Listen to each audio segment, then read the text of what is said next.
Right. My name is Michael. I teach in the Stanford Religious Studies Department, and I want to welcome you to the first of 5 Ptarmigan mini lectures taking place this winter and this spring. The series showcases senior scholars as well as exceptional junior faculty. But instead of delivering a traditional research presentation, we've asked participants to use the classroom lecture as their model. Our goal is to create a repository of concrete knowledge on discrete aspects of late antiquity, but in a way that's also accessible to the non-specialist. And due to Zoom fatigue, to do all that in exactly 1 hour. As a result, I'll give only a brief speaker introduction. Most importantly, during the presentation, please take advantage of the Q&A button that you'll see at the bottom of your screen.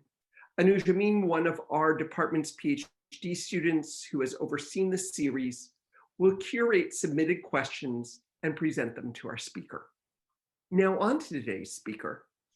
David Brakke is the Joe R. Engel Chair in the History of Christianity at The Ohio State University. His books include Athanasius and the Politics of Asceticism, The Making of the Monk, and the Gnostics. This evening, he'll be speaking to us regarding the Gospel of Judas. So Professor Brakke, please. I'm going to share my screen, I hope. There we go. Hi, everybody, and thanks for coming. Thanks to Michael and the Department of Religious Studies at Stanford for inviting me, to Anuj Amin for all he's done to make this happen. I'm sorry we can't be together in person, but at least I can think about the idea of being in California rather than in Ohio, where it's 20 degrees and we have ice and snow and all these horrible things. So let's talk about the Gospel of Judas. So I'm going to, this presentation will give you a kind of an overview of the Gospel of Judas and its and the issues that it raises. So my plan is to talk first about the text, its discovery, its identification, and the contents of it. Then the possible context of its composition. And then I'll address 3 major issues of interpretation in the study of the Gospel of Judas. Finally, I'll talk about what I think we learn from it in understanding the history of 2nd century Christianity. Okay, so first, the text itself. The Gospel of Judas appears in an ancient codex. That's, of course, a book in the book format that we're used to, as opposed to a scroll, now known as Codex Chakos, which is currently stored in the Bibliotheca Bodmeriana in Cologne, Switzerland. It was discovered probably in the mid-1970s near Elminia in Egypt. And here's a map that shows you where this is. So this is Egypt, of course, on Google Maps. And up here, of course, is Cairo. And here's the Delta and so on. Nag Hammadi, just for those of you who are interested, is down here. And this is where 13 codices containing various kinds of early Christian writings were discovered in the middle of the 20th century. And up here is where Elminia is, where we believe that Codex Chakos was discovered. So anyway, it was discovered, we believe, as I said, in the 1970s, but it was not published until 2006. The story of why that took so long is a long and complicated one. And I'm afraid to say it involves some bad behavior on the part of a person who lives in Ohio. So it's kind of a story I'm not that interested in telling right now, but the gist of it is that it was very poorly handled for a long period of time. And as you can see from this picture, it is very damaged. It's crumbling and it has lots of holes and lacunae, and this is a real problem. So it was first published in 2006. The entire codex was made available to scholars then. But 4 years later, additional fragments were published in 2010. They were circulated to scholars in 2009, but not published until 2010. And that means for those of you who are grad students and the like who are working on things, you always have to treat scholarship on the Gospel of Judas that was published before, say, 2011 with a certain amount of caution, because fragments were published in 2010 that shed light on various important issues about it. All the texts in the Codex Chakos are in Coptic, which is the last stage of the Egyptian language, but we believe all of them were originally written in Greek. So they are ancient Coptic translations of originally Greek texts. The Codex itself was copied in Middle Egypt during the 4th century. We know the dating pretty well thanks to radiocarbon dating that has been done on it, and its similarity in its script to other codices from this period. And there are dialectical reasons that we're pretty sure it comes from Middle Egypt, which is pretty much where it was found, so it makes sense. We can tell that there are 5 works that were preserved originally in the Codex. The first 2, Letter of Peter to Philip and a work called in Codex Chakos simply James, are also known from the Nag Hammadi codices. That's what NHC means there. So they now provide us second copies of texts we already knew. After them comes the Gospel of Judas. Then comes a 4th tractate that is fairly well preserved, but the title has been lost, called that the original editors called Book of Allogenes, which is not a great name because, well, they called it that because a major character in the text is called Allogenes, which is Greek for kind of foreigner, stranger, or whatever. But there are other texts that we already know with the title Allogenes, so this is not a great name for it. But anyway, there it is. The 5th text is we only have a little bit of it, and it was clear that it was the 13th tractate in what's called the Corpus Hermeticum. Finally, there were additional texts that we don't know how many and what they were, because the final pages of the Codex have been lost. So we don't even know exactly in the end how many pages there were. So anyway, that's the contents of it, but we're only interested obviously in the 3rd work that was contained in it, the Gospel of Judas. And here is the final page of the Gospel of Judas, and this gives you a sense of the situation that confronts us. You can see how much of this final page, page 58 in the Codex, is lost, but at the very end comes the title, the Gospel of Judas. In these Coptic codices, the title was often put at the end of the text rather than at the beginning. And those of you who can read a little Greek, this is Coptic, of course, but they use Greek letters. You can see Judas right here, and it basically says here, the Gospel of Judas. Please note, this will become important, it's not the Gospel according to Judas, it's the Gospel of Judas, belonging to, about, something like that, but not, as you see with the Gospels in the New Testament, Matthew, Mark, Luke, and John, not the Gospel according to Judas. It's not making a claim that Judas wrote this, right? So what if you want to read this? If you are interested in Coptic, if you can do Coptic, there are a couple good editions of the Coptic text with English translation that include the 2010 fragments, Lance Genott's The Gospel of Judas, and Johanna Brankier and Basvanos's The Gospel of Judas. These are, of course, both rather expensive volumes from European publishers, but that's where you want to find the Coptic text. If you want to read the text just in English with the 2010 fragments, there are inexpensive paperback options. Currently, Ehrman and Plesch's book, The Other Gospels from Oxford, 2014, has it in there. And now in a self-promotional moment, by May, we should have the 2nd edition of Bentley Leighton's The Gnostic Scriptures that I have prepared, to which I have added a translation of the Gospel of Judas. So that should be out, and it will be in paper, and a pretty good bargain for what you get, in my view. So anyway, okay. So here's the thing. When this Gospel of Judas showed up in this Codex Chakos in Coptic, it was very exciting to everybody, obviously, but it wasn't a huge surprise because scholars had known for centuries that a Gospel of Judas existed. And they knew this because a very important critic of Gnostics, Valentinians, and other kinds of people named Irenaeus of Lyon, who was bishop there, wrote in the year 180, around that time, his masterpiece, Detection and Overthrow of Gnosis, falsely so called, also known as Against the Heresies. And in it, he mentions the Gospel of Judas. This is what he writes. These are his exact words. And furthermore, they here are a group of people among the Gnostics that he calls others among the Gnostics say this. And so furthermore, they say that Judas, the betrayer, was thoroughly acquainted with these things, and he alone was acquainted with the truth as no others were. And so he accomplished the mystery of the betrayal. By him, all things, both earthly and heavenly, were thrown into dissolution.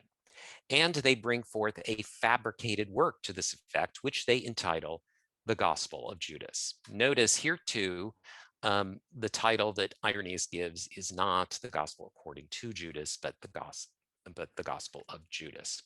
And everything that he says in this very brief and not very helpful summary actually does match the Gospel of Judas that we have. But as we'll see, some scholars doubt this identification. But for most scholars, this suggests that what we have from Codex Chakos is a Coptic translation of what would have been a Greek text called the Gospel of Judas that was known to Irenaeus earlier than the year 180, so sometime in the 170s.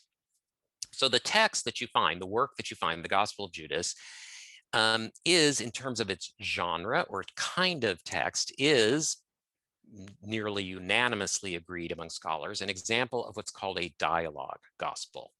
A dialogue gospel is a gospel that consists pretty much only of conversations between Jesus, usually after his resurrection, but in the Gospel of Judas, not so, it's before his crucifixion, with one or more disciples. And there's little or no narrative. There aren't stories, it's just talking, right? There are multiple examples of dialogue gospels from the 2nd century. I've given you a list of them here.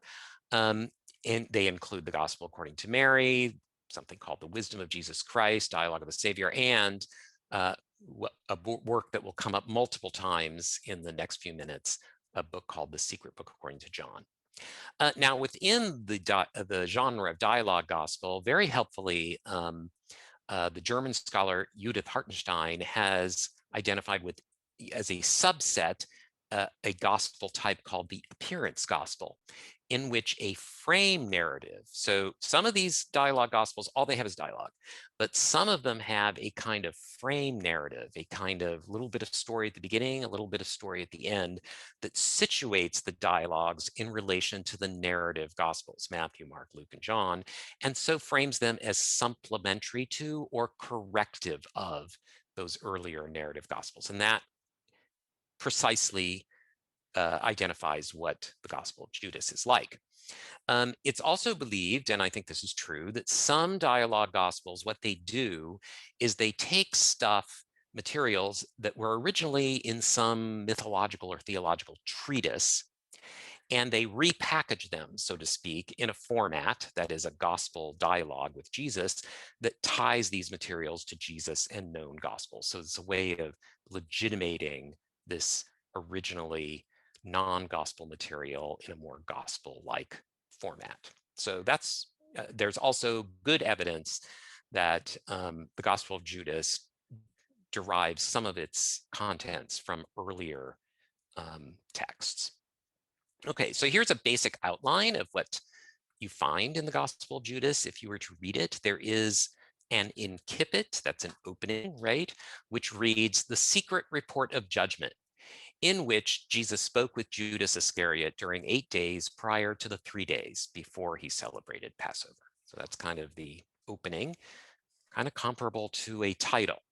Then there's a prologue, which is a kind of description of Jesus's earthly ministry as found in the known Gospels, Matthew, Mark, Luke, John, with a kind of segue to what I call the suspended time of the dialogues. The dialogues seem to take place in no time frame at all. Jesus kind of comes and goes, and it's not at all clear how, or if at all, time passes. What then occurs are 4 appearances of Jesus. Jesus his arrival is announced, a conversation happens, and then he departs. In these 4 appearances, there are dialogues that Jesus has with the disciples, including Judas, the final dialogue of which consists of what's called in ancient Greek erotapakrises, which is question and answers. Judas basically asks Jesus questions and Jesus gives answers, kind of like a news conference. At the end of all these appearances, Jesus disappears into a cloud, and that concludes the suspended time of the dialogues. That's followed by a brief epilogue in which we return to the narrative time of the known Gospels on the night of the Last Supper. So all this is kind of appropriate for Ash Wednesday. We're kind of looking forward to that event. So Judas then hands Jesus over to Jewish leaders, and it's a very brief kind of thing. So that's the basic outline and the contents of the gospel. But then when you read it, what are the primary themes that you see? And these are not all things we're going to be able to talk about, but here's stuff that if you read the Gospel of Judas, these are the major ideas that you would find there. So the disciples, other than Judas, are depicted as uncomprehending of Jesus's true identity, as immoral, and as worshipers of the wrong God. In this case, the creator God of Israel is the wrong God.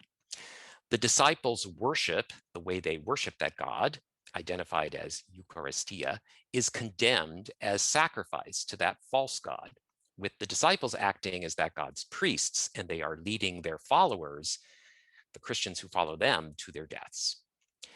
A great and holy race, in Greek geneia, is contrasted with the corruptible races of human beings. Judas alone knows that Jesus has come from a higher God, higher than the creator God of this world, and Judas receives revelation from Jesus about that higher God and the origin and nature of the lower gods who rule this cosmos. This lower God and his ruling angels, who are also stars, originated in a rebellion against the higher God and his angels. They now dominate human beings by means of time, that is mortality, the fact that they control us through a calendar and we eventually die. That's how they exert their dominance over us. Judas, it turns out, he learns from Jesus, must sacrifice the human being who bears Jesus as the final sacrifice to this false God. That final sacrifice will lead to the destruction of the lower God and the rulers, and they will be replaced by Judas as the ruler of this cosmos, who is called the 13th daimon. Now, I should say some of these things in these primary themes I just said are controversial statements on my part. That is, they are my interpretation of what's going on in the Gospel of Judas, and not every scholar would agree. And I'm going to highlight in a bit some of the disagreements that scholars have about these kinds of things. Okay, so that's the text that we have that was found in Codex Chakos in the 1970s in Coptic. So what's the context of it? Where did it come from? And so forth. Well, pretty much everyone agrees that it was written sometime in the middle of the 2nd century with a little bit towards the beginning of the middle part. So maybe from the 130s to the 160s. Why do we think this? Well, we know Irenaeus had to know it in the 170s so that he could include it in his work of 180. The work contains resemblances to reports and texts, actually, about the Gnostics and other people like Basilides.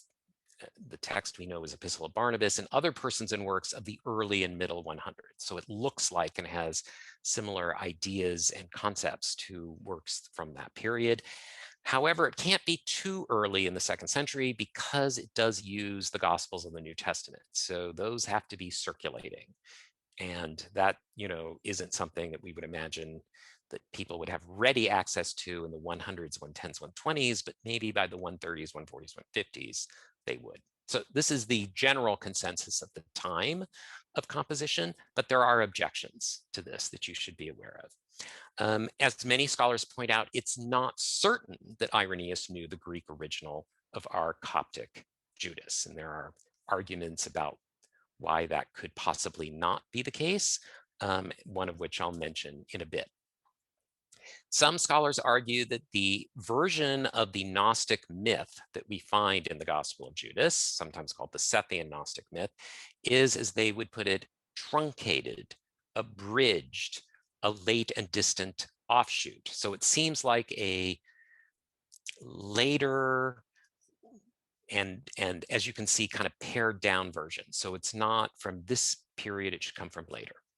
And moreover, some would argue that the imagery that you see in the text of the Eucharist, the Christian Eucharist, as a sacrifice led by priests, really belongs only to the 3rd century or later, that it's not something that you would find among 2nd century Christian works. I am not one who finds any of these objections persuasive, but you should know they exist. But I would say that the vast majority of scholars who work on this agree with this date of the 130s to the 160s. Now, where could it have been written? It's a work in Greek. And so, the composition of a 2nd century Christian work in Greek is possible anywhere in the Mediterranean, because Christians at this time were using Greek all over the place, even in the Western Roman Empire that we often think of as Latin speaking. Its preservation in Coptic in Egypt is not determinative for this question. Just because the Coptic translation survives in Egypt, where it's very dry and lots of things survive, doesn't say anything about where the original Greek was composed. Those few scholars who are willing to venture a guess about where it might have been composed. And since I just finished a book that is a commentary on the Gospel of Judas, and I was required to speculate on such things, I've speculated Rome. I'm not the only person. Why? Because the Christians condemned by our author claim that first, their Eucharist is a sacrifice to the God of Israel. Second, that their leaders are or resemble priests in leading that worship. And third, that their leaders are successors to the disciples. These ideas are found in works of the 2nd century written at or sent to Rome. Here's a list of those. First Clement, written at Rome. The letters of Ignatius of Antioch. He wrote a letter to Rome and was on his way to Rome, and for all we know, actually got there and brought his stuff with him. The works of Justin Martyr, who lived in Rome. There's a fragment of this guy named Hegesippus, who spent some time in Rome and wrote about that. Plus, Irenaeus himself has a lot of this stuff in it, and he spent a lot of time in Rome. Often when you come to Gnostic works, which, as I'm going to say, this is, people guess Alexandria, because Alexandria is where people like Gnostics would often hang out, but there are no signs of contact with the kind of philosophical Judaism that's associated with Alexandria. And this work shows real hostility between the authors of this work, who I believe are Gnostics, and other Christians. I mean, it's very hostile stuff, saying there's an us and a them. And this kind of hostility between differentiated Christian groups is much more typical of Rome than it is of Alexandria in the 2nd century. In Alexandria, people were a little bit more tolerant of each other, I guess is the way to put it, and things were a little bit more ill-defined, I guess. So place, we really don't know. If I were forced to guess and put money on it, I'd say Rome. Okay. I, along with many other people, believe that we can identify what we might call the sectarian origin of the text. That is, that the author and the community to which he belongs should be identified as what's called the Gnostic school of thought by Irenaeus. That is, people who believe in Christ but belong to a group that was kind of called the Gnostics. Why do I think this? And most people think this. It's because Irenaeus, as we've seen, attributes its composition and use to a group among the Gnostics. He calls them the others among the Gnostics. This is, by the way, the only title of a Gnostic work that Irenaeus names.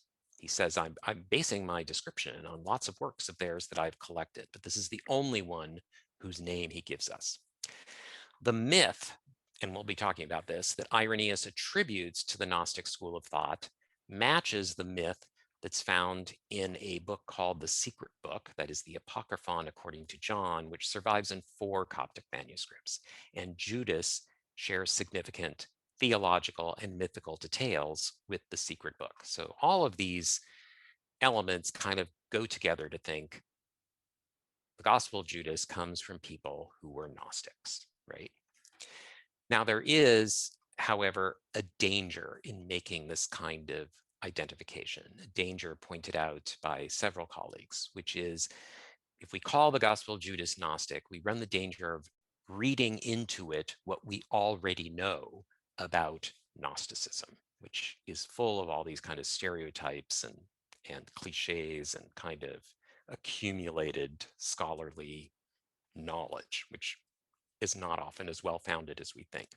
And the danger of this does not belong only to scholars that we might call conservative, who are not particularly sympathetic to Gnostics. You see it as well in the scholarship on Judas by wonderful scholars who have been working on Gnosticism and are very sympathetic to it for like 30 years. And of course, what's happened is they have learned a lot about Gnosticism and they think they know what it is. And so they see Judas as an example of what they already know. So this is the danger of it. But there's an advantage also, the advantages to this identification.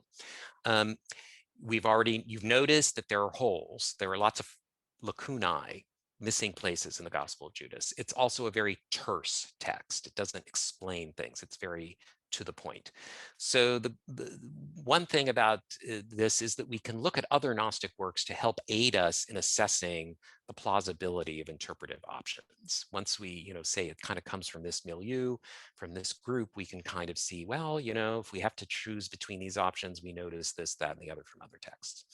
And therefore, it has the potential to revise our understanding of the origins and beliefs of Gnostic Christianity. And this is my major kind of point I would like to make about the Gospel of Judas, that I think it can change the way we see Gnostics.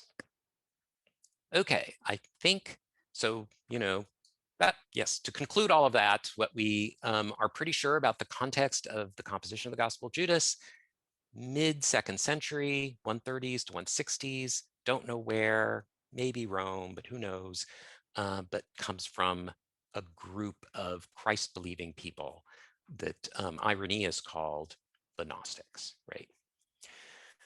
So there are many issues of interpretation that this new text raises, and some of them are very basic about how to translate things, how to read the text, and so forth and so on. But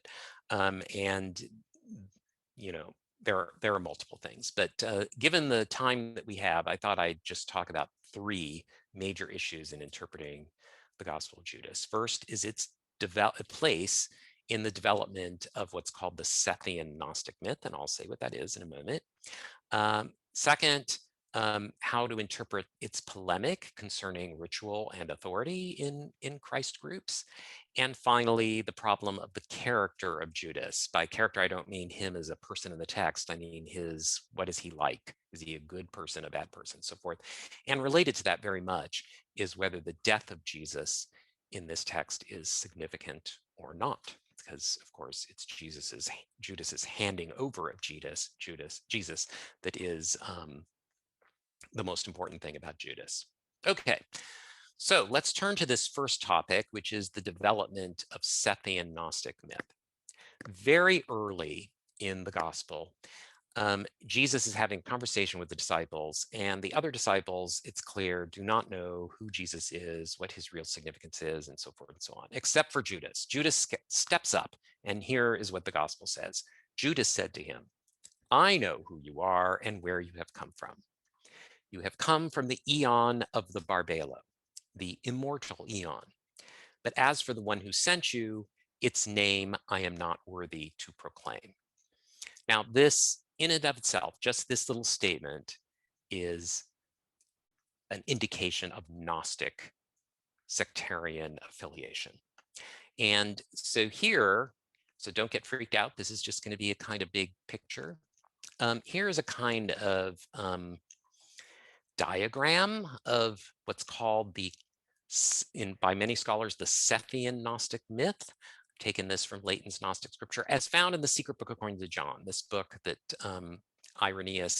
that matches what Irenaeus says Gnostics teach. And see, if you look over here, so to the left of this line is the realm of light, the realm of divinity and God and so forth. And you will see here that there is this principle, the second principle of God, called Barbelo. And you'll notice that according to this myth, the Savior comes from the Barbelo and comes to our world. This is our world on the right, the realm of darkness. So that's what Judas said Jesus did. Judas also said, but as for the one who sent you, I cannot say its name. That's this being, the first principle, the parent of the entirety, who is nameless and beyond all knowledge. And so you see this is what Judas is referring to when he identifies Jesus.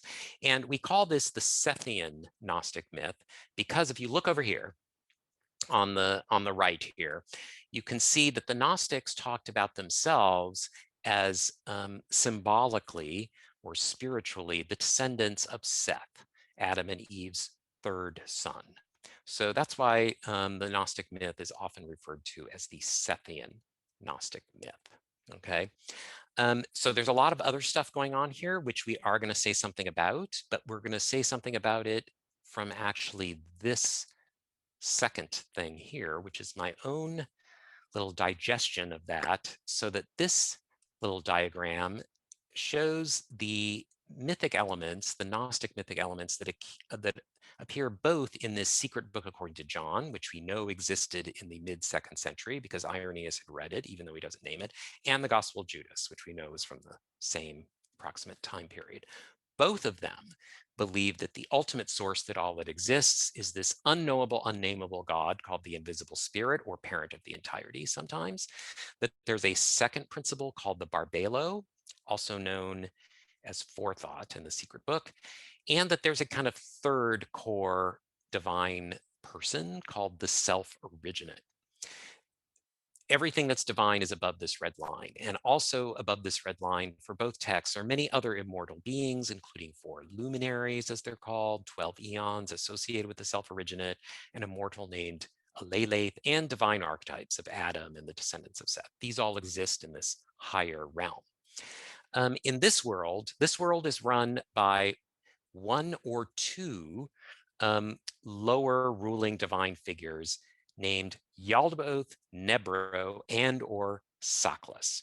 And this figure or figures is identified as the craftsman of this world, the person who, the divine being who made it, the creator of this world, and therefore the God of the Old Testament, right? And this God, or 2 of them, as in Judas, is assisted by many rulers, as they're called, led by 12 that have specific names. This is all in both the secret book according to John and Judas. So you can see why they seem to presume the same mythic system. But as we're going to see, they differ in their theories of how this lower ruler of this world originated. And I'll say something more about that in a minute. Okay, so those are the things they have in common. So what are the important differences between the Gnostic myth in the secret book according to John and the Gospel of Judas? Remember, the Gnostic myth in the secret book according to John, we scholars have known for decades. And so that's kind of the one we're familiar with. So how does Judas revise things, so to speak, and make things different? Well, first of all, there's the terminology they use for divine beings. Judas uses the term angel, angelos, consistently for higher and lower beings. Eons in Judas are domains of rule, and they are not actors as they are in the secret book. And except for the term self-originate in Greek autogenes, Judas does not use philosophical terms as names for divine beings.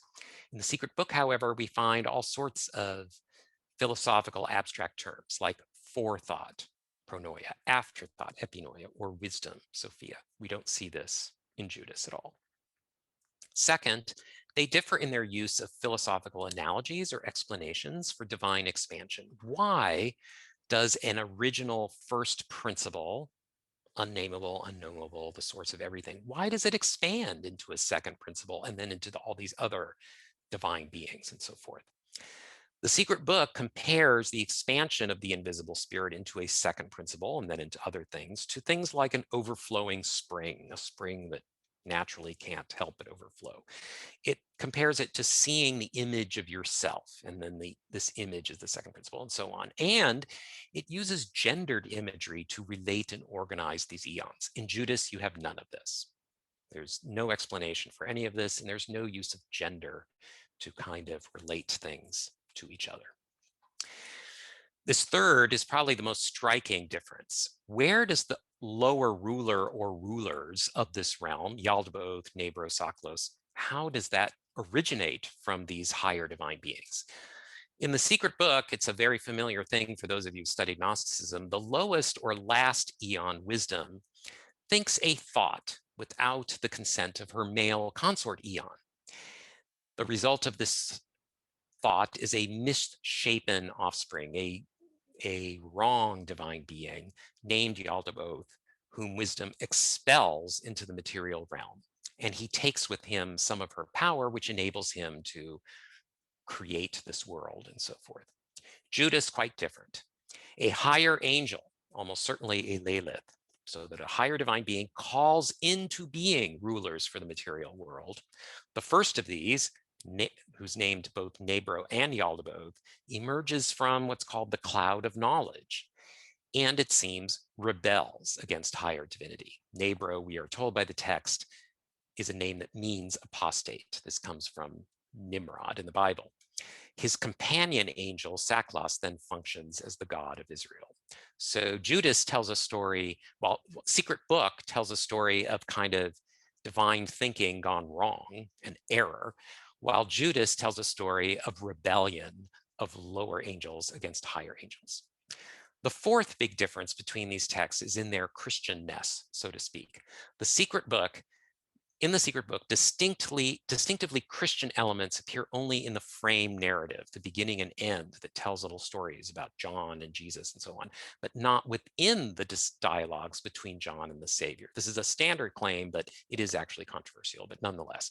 Judas, of course, is distinctively Christian throughout, because it's always Jesus talking to Judas and the disciples and so forth. How are we to understand these differences in a kind of historical reconstruction of the development of the Gnostic myth? There are probably out there kind of three basic theories. The first is that Judas represents an early, less sophisticated version of the myth, which the secret book elaborates and renders more philosophical, uses terms like pronoia and epinoia. And the probably most prominent exponent of this theory is the late and beloved scholar Marvin Meyer, who wrote an article about this, arguing this, called When the Sethians Were Young. So you can see it from early in their development. Exact opposite is the view that Judas represents a late, abbreviated, degendered, and secondarily Christianized version of the myth. Christianity is kind of added to it. A late and distant offshoot of Sethianism. Two very important scholars of Gnosticism make this case, Gesine Schenker-Robinson and the late and equally beloved John Turner. A third option is simply to say that Judas represents an early version of the myth in a different idiom from the more philosophical, Platonizing thing that we see in the secret book. That is more in terms of Jewish apocalyptic traditions and heavenly lore. And that this simply indicates that the Gnostic movement was diverse in the way that it talked about the myth. That's me. So anyway, but these are all possible explanations for these differences that scholars discuss. Okay, so that's the first kind of area of big scholarly debate. The second is what to make of the polemic concerning ritual and authority in the text. And here I'm actually going to give you some of the actual text of the Gospel of Judas. Early in the work, it says, one day he came to his disciples, that's Jesus. One day Jesus came to his disciples in Judea and found them seated, gathered, and training for godliness. When he, and there's a hole, his disciples gathered, seated, and giving thanks, literally Eucharistein, over the bread, he laughed. But the disciples said to him, Teacher, why are you laughing at our thanksgiving, our Eucharistia? What have we done? This is what's appropriate. He answered and said to them, I'm not laughing at you. You don't do this by your own will. Rather, by this your God will be blessed. They said, Teacher, it is you, blank, blank, who are the Son of our God. Jesus said, how do you know me? Truly I say to you, no race from the human beings among you will know me. So that's one interesting little scene. And then this comes later, a few pages later. Jesus came to them on another day, and they said to him, "Teacher, we saw you in a dream, for we saw great dreams in the night that passed." But Jesus said, "Why something you hid yourselves?" For their part, they said, "We saw a large building in which there were a large altar and 12 men who we say are priests and a name. A multitude were devoting themselves to that altar, something the priests, something the offerings. We too were devoting ourselves." Jesus said, "Of what sort are something?" And they said, "Some are fasting for 2 weeks, others are sacrificing their own children, others their wives, while they are blessing and submitting to one another. Others are sleeping with men, others are murdering, others are committing a multitude of sins and lawless deeds. And the people who stand at that altar are invoking your name. And because they are engaged in all the labors of that sacrifice, that altar becomes full." After they had said these things, they fell silent because they were agitated. Jesus said to them, "Why do you become agitated? Truly I say to you, all the priests that stand at that altar are invoking my name. And even more, I say to you that my name has been written upon this building of the races of the stars by the races of the human beings. And in my name they shamefully have planted fruitless trees." Jesus said to them, "It is you who receive the offerings at the altar that you saw. That is the God that you serve, and you are the 12 men whom you saw. And the cattle that are brought in are the sacrifices that you saw. That is the multitude that you are leading astray at that altar." So this is a dream the disciples had of a temple with sacrifices made by 12 priests. And Jesus identifies them as those priests, and those whom they sacrificing are their followers. What are we to make of all this? And here a whole bunch of questions arise about which scholars differ. Is the disciples' meal, that original meal we saw where they were giving thanks over the bread, is that a Eucharist? Should we understand that as a Christian Eucharist, or is Eucharist in the scene being used simply to mean give thanks? If so, should the dream sacrifice be identified with it? That is the dream sacrifice referring to that earlier meal? To what does the dream sacrifice refer? To martyrdom, perhaps? To baptism, to Eucharist, to the death of Jesus's human bearer? Scholars have offered all of these as options. If all this is about the Eucharist, which is the majority opinion, not overwhelming majority, but in majority, what is the author criticizing about the Eucharist? Understanding it as a sacrifice, its Jewish character, that it occurs in a temple with 12 priests, which sounds like the 12 tribes and so on, its direction to the wrong God, sackless, the claim of its presiders to be priests, the misuse of Jesus's name, its connection to Jesus's death as a sacrifice, or all these things together? And are these criticisms plausible for the 2nd century?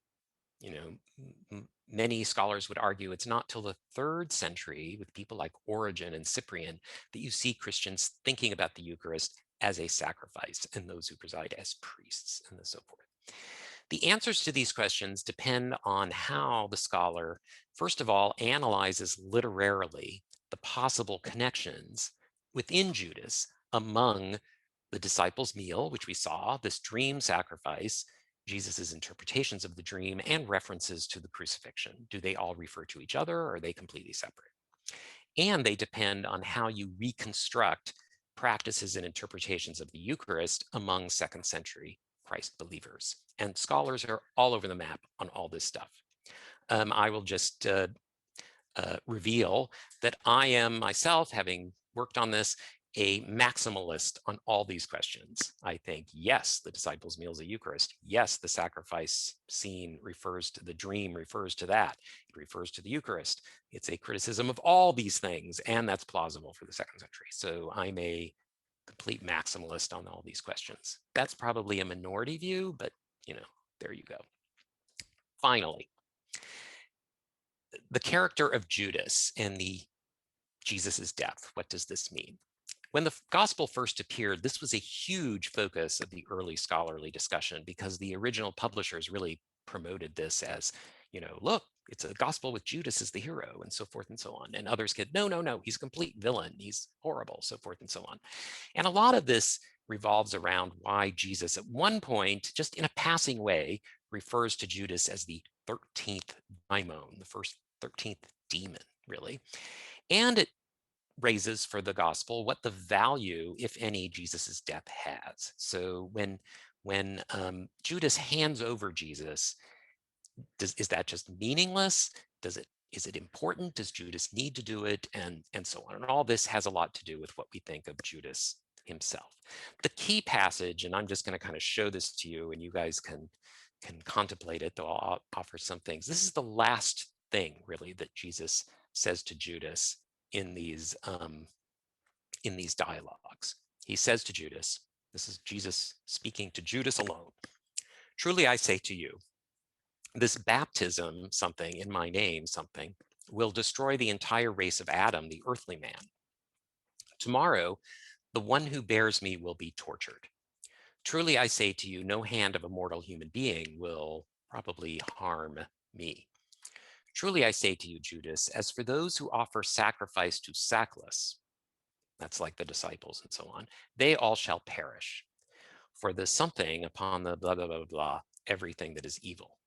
But as for you, you will surpass them all, for you will sacrifice the human being who bears me. Already your horn has been exalted, and your anger has been kindled, and your star has passed by, and your heart has something. I think it's your heart has become prepared, but we're not quite sure. Truly I say to you, your final something of the eon have been defeated, and the kings have become weak, and the races of the angels have groaned, and the evils that they sowed, something, the ruler being destroyed. And next, the something, perhaps the fruit of the great race of Adam will be exalted. For prior to heaven, the earth, and the angels, that race exists through the eons. So much of how we think about Judas and what he's doing depends on precisely how one interprets this passage. For my part, I think that Jesus is encouraging Judas to hand him over, that this little psalm is meant to encourage Judas to say his time has come to do this, and that this sacrifice of the human being who bears Jesus will result in this scenario we see here, the overthrow of the current world order and the vindication of the true believers. And that when it says Judas will surpass all these people offer sacrifice to Sacklos, I believe it means he will move above them in the cosmic hierarchy and kind of replace Nebro/Yaldabaoth as the ruler of this realm. But all this is, matters of interpretation. So to sum up then, what I think we learn from the Gospel of Judas, and there are many more areas of controversy about this, what do I think we learn about second century Christ believers that's new? And that is that a sacrificial understanding of the Eucharist and a kind of priestly model of authority existed among some Christians, very important to say, by the middle of the second century and became the object of controversy, as Judas suggests. What do we learn about Gnostic Christ believers and their myth? I think that the origins of the Gnostic myth are both more diverse and more Christian than we have allowed. The error of wisdom, which is very familiar, should not be identified with the Gnostic myth, and we should be more attentive to the myth's debt to Jewish apocalyptic. Finally, and also about the Gnostics, that the death of Jesus mattered a great deal for some Gnostics who saw their message as giving the true meaning of the eventually New Testament Gospels. In sum, as we can always say about things like this, the Christianities of the second century are almost always more complicated than we think. All right, I think I went a little bit too far, but I'm going to stop there, and I look forward to your questions, your comments, whatever you'd like to talk about this text. Thanks. All right. Thank you so much, Professor. We're not in person right now, so you can't quite hear the applause, but I will do the applause on behalf of everyone else. Yeah, so why don't we go ahead and just jump into a few questions that we do have here. And let's start with one from Jackson Reinhardt. So how distinct is the Sethian Gnostic myth from the theology of Marcion? That's a great question. Thanks, Jackson. Marcion is a Christian who lived at approximately the same time as we think the Gospel of Judas was written. Marcion likewise thought that the God of the Old Testament, who creates the world and interacts with Noah and so forth, was not the God who sent Jesus, right? So Jesus comes from a different God. However, it looks like Marcion believed that that God was not an evil, hostile lower God, like the Gnostics believed, but instead simply a God who was exceedingly righteous, very righteous, and just not a very forgiving person, a God who had a high standard of morality, and if people didn't meet it, they were going to suffer, right? He was going to punish them. And since human beings could never meet that God's high standard, this higher, more loving God had to send Jesus to uh, essentially ransom us or take us from that more righteous God.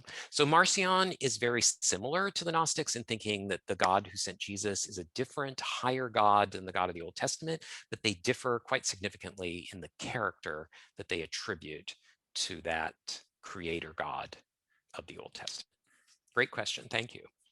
Awesome. Okay. So one thing that someone's asked here is kind of what the significance of the attribution of the Gospel of Judas is rather than according to Judas. That's something you kind of touched on early on, and maybe just a little bit more expansion on that.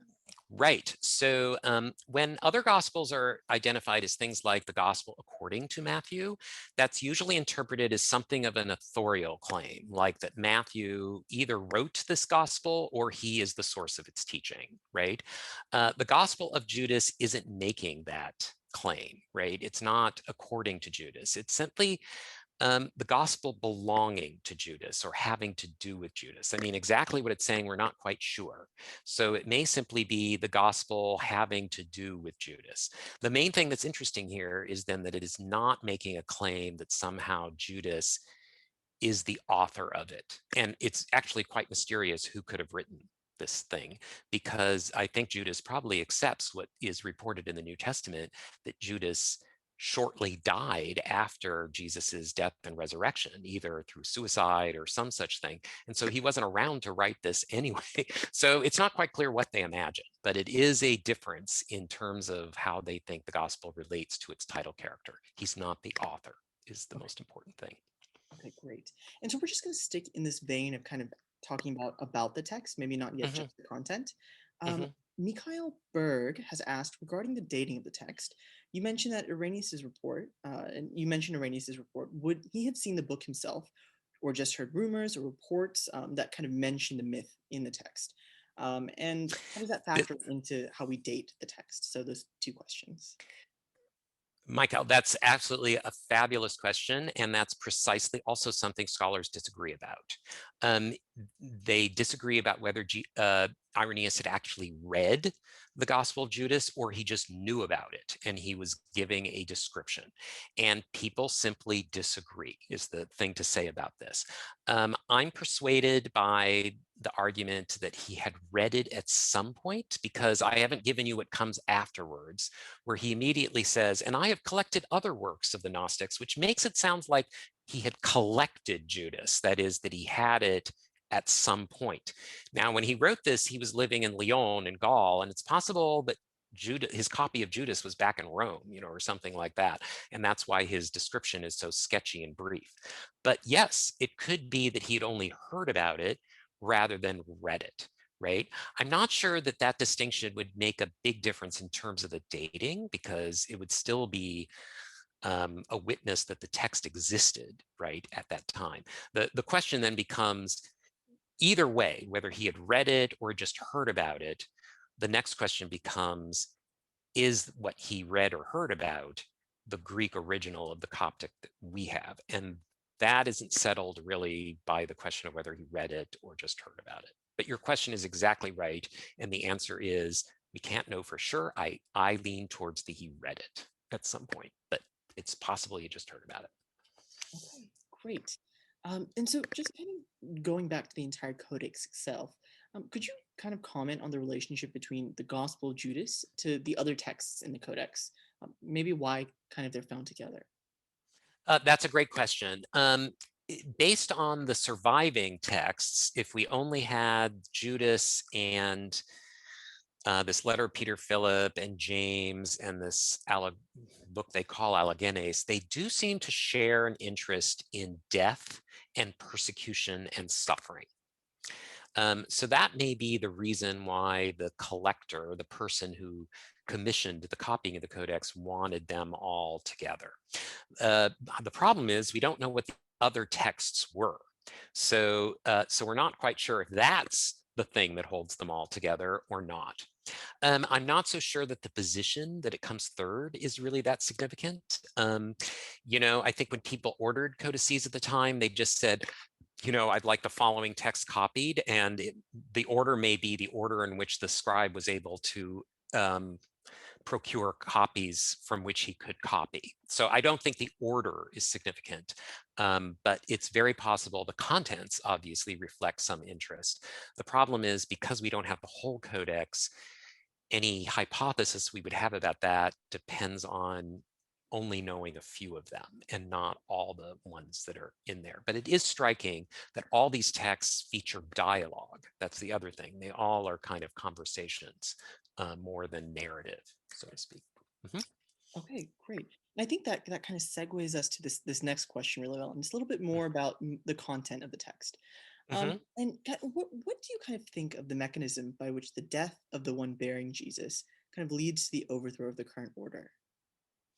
That's a great question. A lot of this depends on, and this is a topic I didn't have time to talk about, is how the human being who bears Jesus relates to the Jesus who speaks, right? So how does it imagine the human Jesus and the divine Jesus, if we want to put it that way, relate to each other, right? Are they always together? Are they separate? Does the divine Jesus leave the human Jesus before he's crucified? All that kind of stuff. My own view is the fact that this causes this kind of downfall and so forth of the rulers suggests that most likely the divine Jesus somehow still remains united with the human Jesus. But as Jesus says, no human being can harm me, right? So that somehow the fact that they do this to this being, but the being includes this divine person that they cannot hurt, somehow brings this about. And earlier in the text, Jesus actually says that one way to interpret that dream the apostles had is that there's one final, particularly singular and heinous sacrifice that kind of brings the whole house of cards of the rulers of this world down, if you want to put it that way. So it's kind of a sense maybe that the system of sacrifice that these lower ruler gods depend on is really just thrown over by the one worst thing that is done. So anyway, but typically the gospel doesn't explain it. I mean, it doesn't explain anything. It just tells. So Okay. And I think we just have one more minute left. So I'm just going to ask one last question, something that I'm kind of interested in. In kind of each of the sections that you pulled out, I noticed that, there was mention of races of humanity or races of the angels. And, reading the term race kind of in late antiquity inherently has a different definition. It means different things. And, what is that definition here? I know that's a kind of a big question, like what is that definition? And also, what does it kind of tell us about society at that time? Just how this belief system kind of is encapsulating that. great question. And in fact, in an earlier version of this event, that was my fourth area of possible interpretation. But when I realized I was going to go too long, I had to leave it out. The word genea, which I'm translating race, but could be translated generation, actually, occurs like 48 times in a very short text. So it's very invested in this kind of language. It seems to be the case that for this text, a race, a genea, is both somehow a line of descent. That is, there is a sense that people who belong to a race are somehow, as we would put it, genealogically related to each other. But that's not wholly it. It also seems to be defined by practice, religious practice, which is very ancient. So I think its understanding of race is very much what you find in the ancient world, which race is a term that to some extent has to do with your biological birth, who you're born to, who your family is, and so forth, but also has a great deal to do with your religious customs, your mode of government, your way of life, how you dress. And so it's completely possible for people to change races because they can move from one way of worshiping and living and having customs to another. So it's kind of a combination, and there's a great book on this by Denise Buell called Why This New Race, which looks at this whole question in early Christian texts. It's kind of a combination of you belong to a race in a kind of fixed sense because you're born, but in also it's very fluid. You can move, you can change, and so on. And many early Christian texts, we should note, use the language of race to talk about Christians as something new. We're a new race, or we're a third race. There are Jews, there are Greeks, and then there's us, so to speak. So it's not unique in this way. It is unique in its really what we might call doubling down on racial terminology for self-definition. Great question, and also a major topic of discussion in studying this text. Great, great. Well, I could ask you a million more, but we are at time. So thank you so much for joining us. And Thanks again, for coming. I'll do the sole applause, but imagine everyone doing it. Imagine everyone doing it. Thanks for the invitation. Everyone stay warm, and I hope you still have power.